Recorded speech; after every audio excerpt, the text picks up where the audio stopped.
right, welcome back. Thanks for staying with us. And remember, our SMS line is 22422, #Daybreak this morning. What are your questions and concerns to my panelists with 21 days and counting to the August 9th polls? And I'm sure many of you have questions about the state of preparedness of the IEBC, and that's where the Daily Nation has chosen to focus on this morning. They're terming it an opaque election. We certainly hope that a lot of the issues that they raise and that journalists raised last week in that joint interview with the IEBC will be addressed with less than 21 days to the polls. Now, the IEBC is dancing with fate by keeping open secrets about the whereabouts of the 6,000 new polling stations, tender details about the deal with tech provider Smartmatic, and of course there have been questions about the ballot paper provider as well. The fact that the tallying of election results will not be as real-time and digital as promised, since the agency will rely on pictorial rather than alphanumeric data from voting centers. And you can go to page 10 and 11 for more details of that. Let me immediately take you there and just allow you to get a glimpse of the angle, the writers of these articles. So the new polling stations will be in about 47 counties, actually in all the counties rather, and they've been outlined there, Mombasa, Kwale, and Kilifi being some of those that have many of them, Turkana, West Pokot. You get that list on page 11. But on page 10, nobody knows the number and locations of new polling stations, facts about the resource transmission path, the circumstances surrounding the abandonment of text data to guarantee live streaming is another question. And of course, IEBC will have to deploy over 500,000 workers in this massive exercise.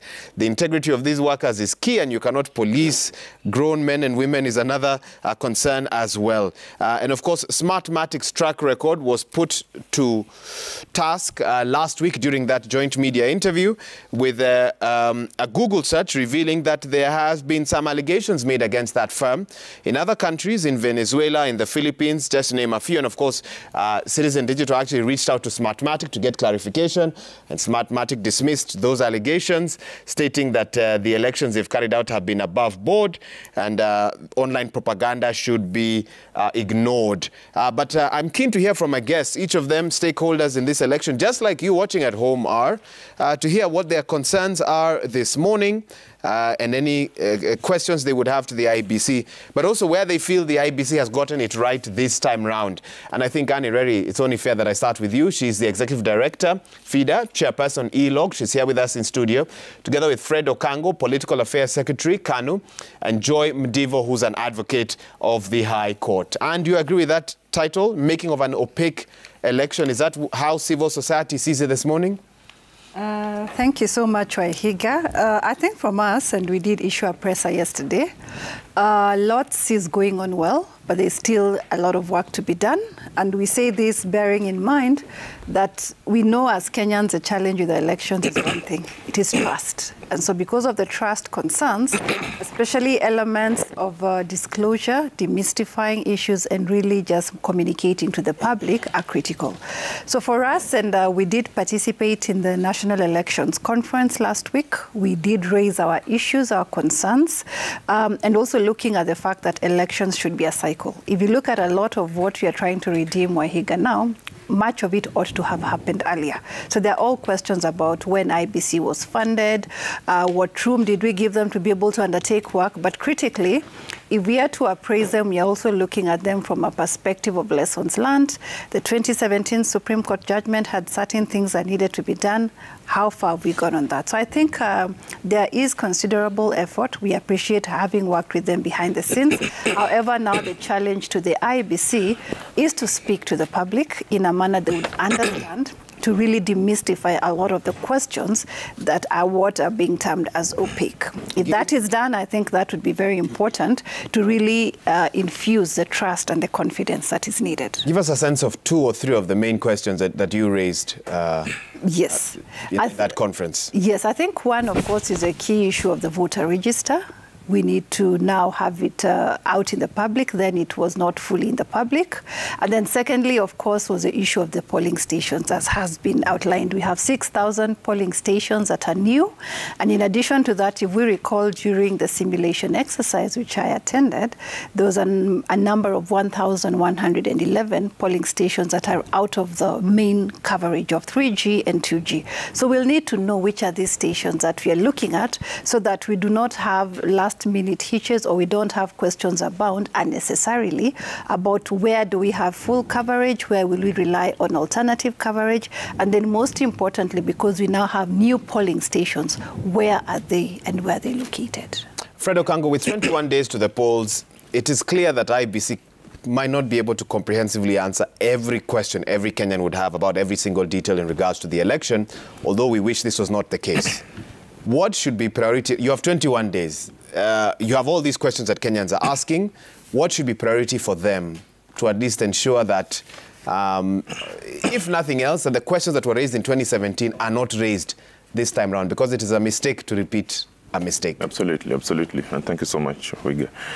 I've said this more than once, and I remember when you engaged me last time, I did say that IEBC must improve on their level of stakeholder engagement.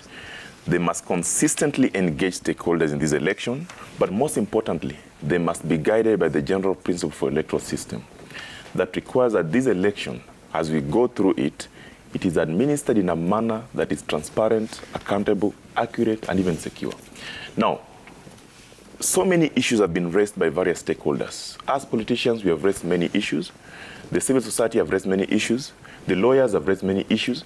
But what we know is that Wafula, Wanyonyi, Chebukati, and the team have no option but to abide by the provisions of the general principle of electoral system. What they must do in the next 21 days is to guarantee the people of Kenya. And as Anna said, you know, election is not an event, it's a process.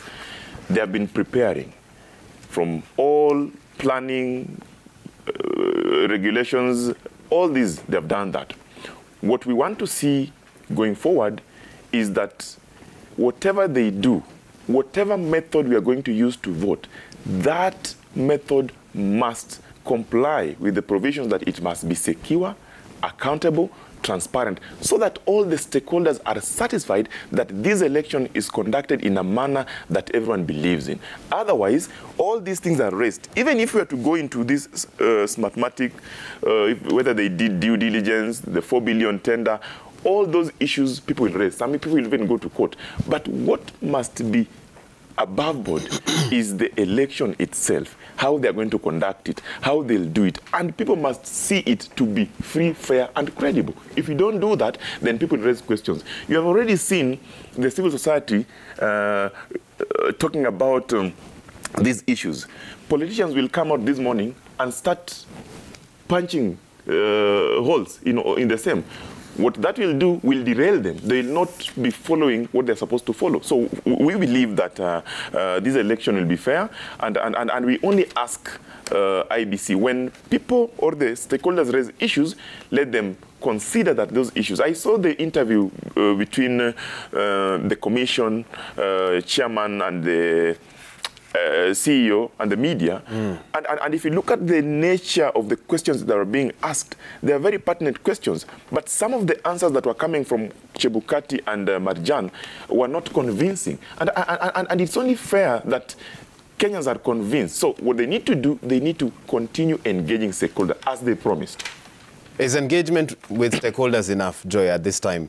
Or is it very simple for someone to move to court after the polls and raise any number of all these issues? Because one wonders whether within 21 days, the issue of the track record of Smartmatic, the issue of how long it will take to get results, the issue of, I mean, even a simple situation where it seems some commissioners were not aware that ballot papers were arriving in the country until the previous evening. You know, what sense do you get that there is enough time for a lot of these issues to be solved? In a saying made famous by one of our politicians, there's a lot of what coulda, shoulda, would have happened that has not happened, that I think we have to arrive at a place where we just accept and move on. And what Ms. Ireri has said is actually quite true, that issues about funding. So, for example, until September last year, we did not have a fully constituted commission. Whose fault was that? That wasn't the IEBC's fault. We've had a problem with IEBC getting the full Would you full hit funding. the blame on for that? I mean, once people have vacated office, the appointing authority ought to have replaced the same.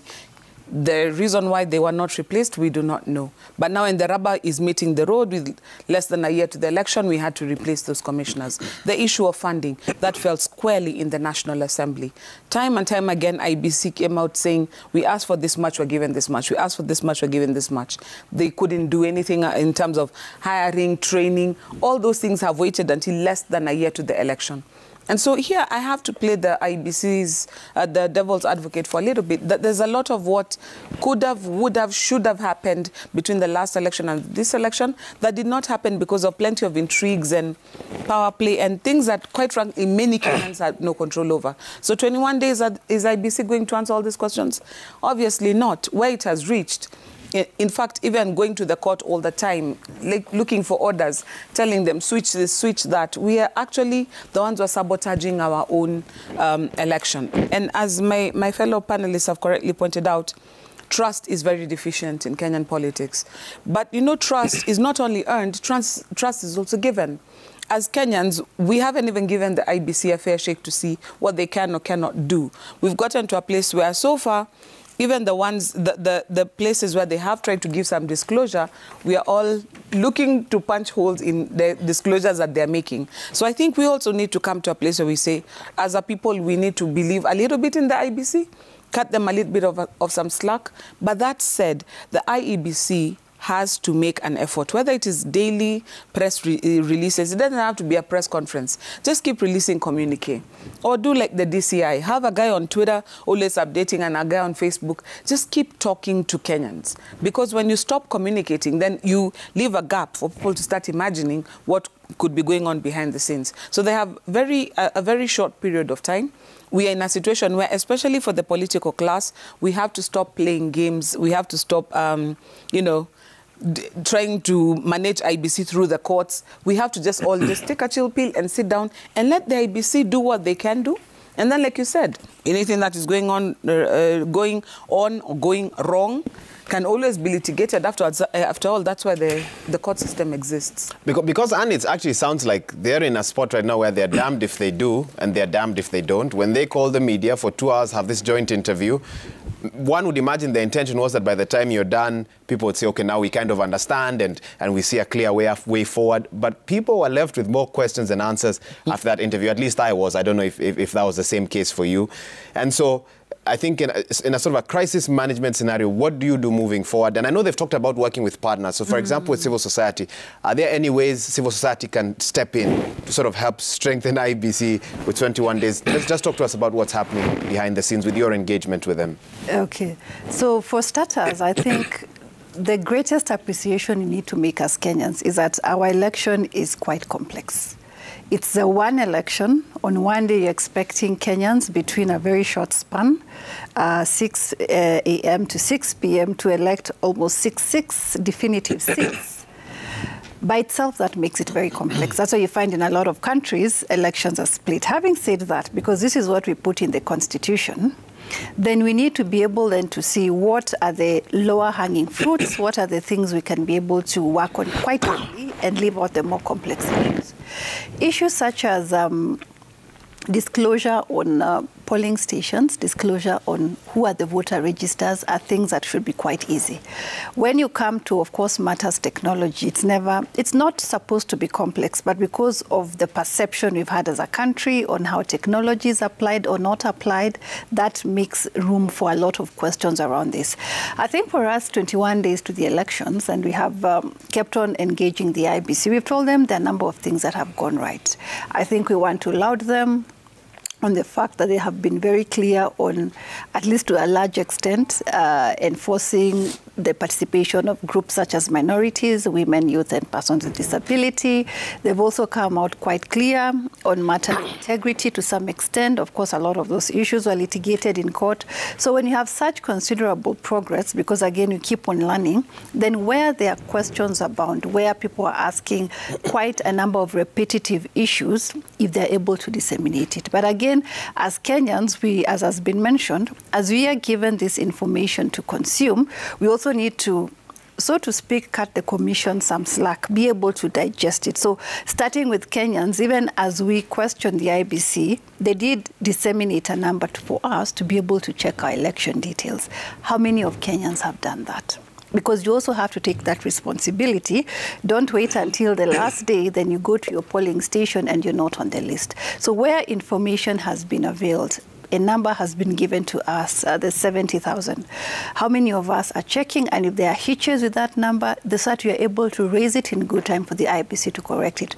Secondly, in terms of the election itself, Wahiga, the lesson you need to take. I know we often feel elections belong perhaps to the political class, and for the non-political class members, we feel certain civil society, perhaps groups, are the ones who are asking the questions for themselves. But the larger question would be, where are Kenyans in this discussion? By now, you'd expect, at least, for example, in terms of the most natural gatherings we have within the country, which often tend to be either religious meetings or the churches or the mosques, where is a place for information about elections there? Because we ought to be using these platforms even before we come. Of course, I anticipate there'll be communication on mass media and information, but even within our groups as is, whether it's a religious groups, the development groups, are we meeting to discuss? And especially the young people, because if you even look at matters such as social media, there's a lot of unnecessaries that ought not to be there.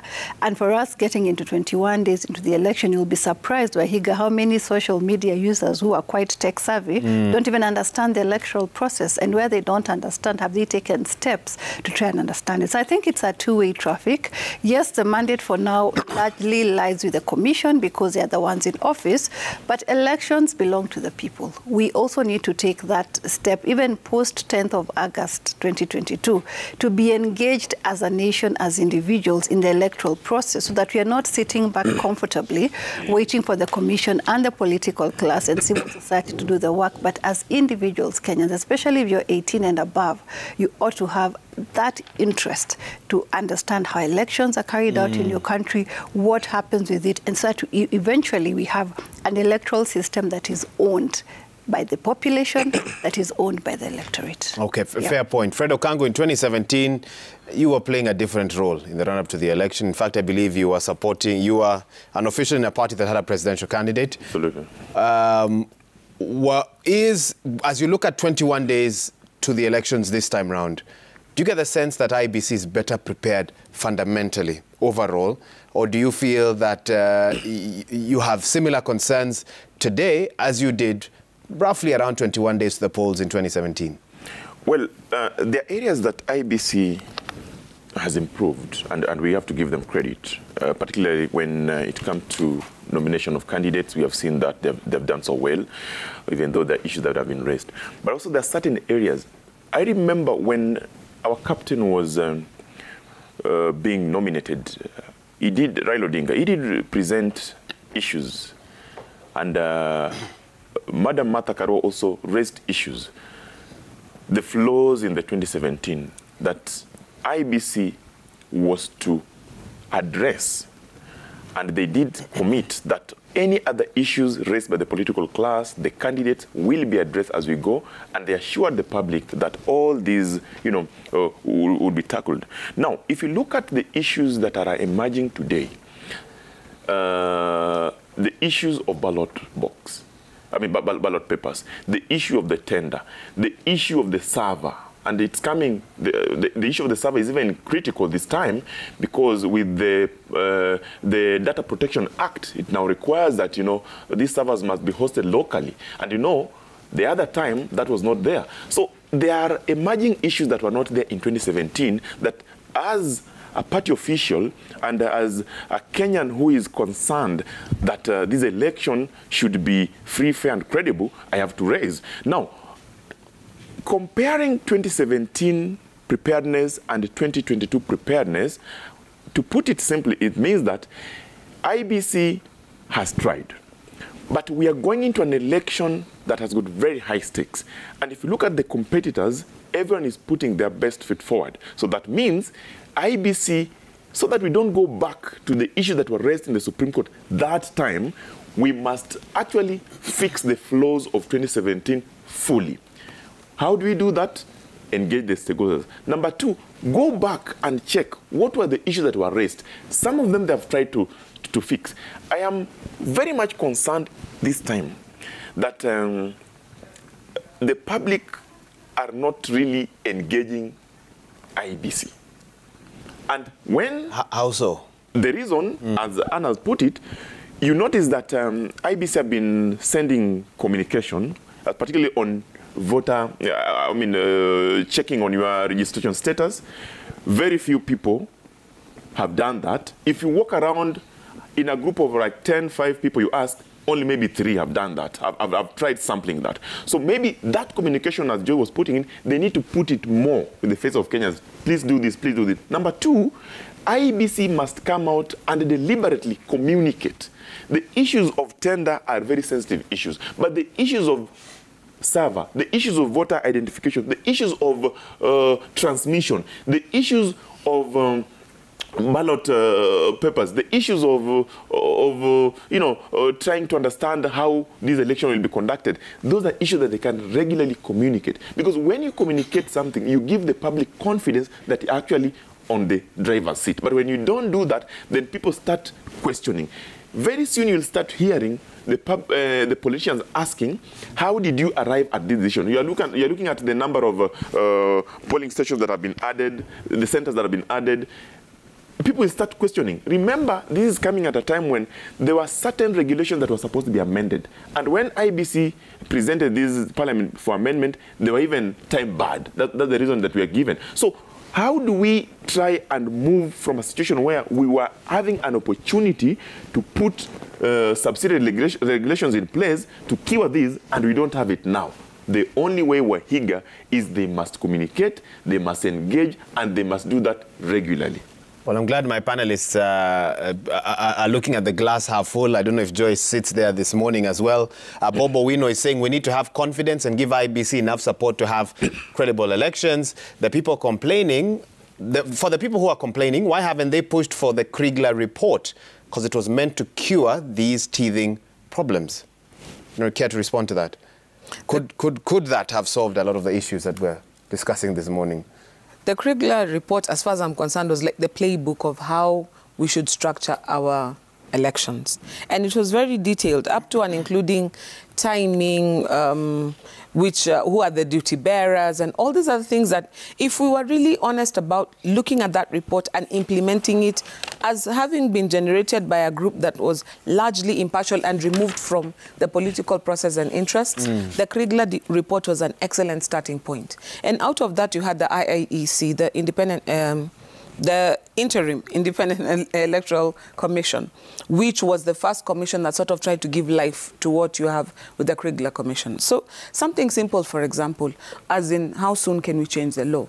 As of about a month ago, people are still going to court trying to say, don't let the ballot paper have this, let it have this, or trying to change things that have been settled for a long time. We as Kenyans have to love ourselves enough to realize when we need to tell each other the truth. Another thing is the Leadership and Integrity Act, for example. We were supposed, under the Kriegler recommendations, vetting of who is going to be on the ballot ought to happen well before they actually declare interest that they're going to run. So this is, the duty bearer here is a political party. You're supposed to find out if the people you want put on the ballot are actually qualified and whether they meet the integrity threshold. But we've shifted that now to let the DCI tell us, let Commission for University Education tell us, so it's other duty bearers and not the ones who are the primary vetting station who are. So long and short of it is, when you've got something that has been generated, there's Kriegler report, there's the Mainakiai decision, there's Rela 1, Rela 2. We have all these other decisions that have come out of a more impartial process that honestly give us pointers as to how we can do this best. But there's always the stickler. the political will to convert that which we know is good manners into something that actually works. Because most of this is just the politician saying, you know what, we agree to abide by the law. So, for example, let's look at the debacle with the governorship race in Mombasa. This is a debacle that we saw in Nairobi when Governor Sonko was running. At the time, laid the blame squarely on Jubilee. How do you give a nomination to somebody who fails? 1, 2, 3, 4, 5. You as a party, how do you sponsor a candidate? We see it replicated in a different county with a different party, with the same individual in another space. Now, can we say that this is a failure by the laws? Can we say this is a failure? In my opinion, it starts with the primary duty bearers, the political parties. Who are you giving tickets to? Such that you let the rest of us try to mop up the mess. By the time you're trying to mop up the mess, other considerations now come into play. The mob that is following them, the various interests, all the court decisions, the courts having to... I mean, we saw the speed with which the Supreme Court executed this matter until even Zonko was asking, where was their speed with me? And in my mind, I'm asking, why not have speed when it comes to you? We have to come to a place where the politics and the politicians start matching common sense. Because in other jurisdictions, Wahiga, running elections is a function of the Ministry of Interior. People turn up at the county offices, like if you go to England, it's like the equivalent of your chief's office. You go to the chief's office, you fill just a regular paper. It has no security features, it has no nothing. Fill it and drop it in, and your vote will count.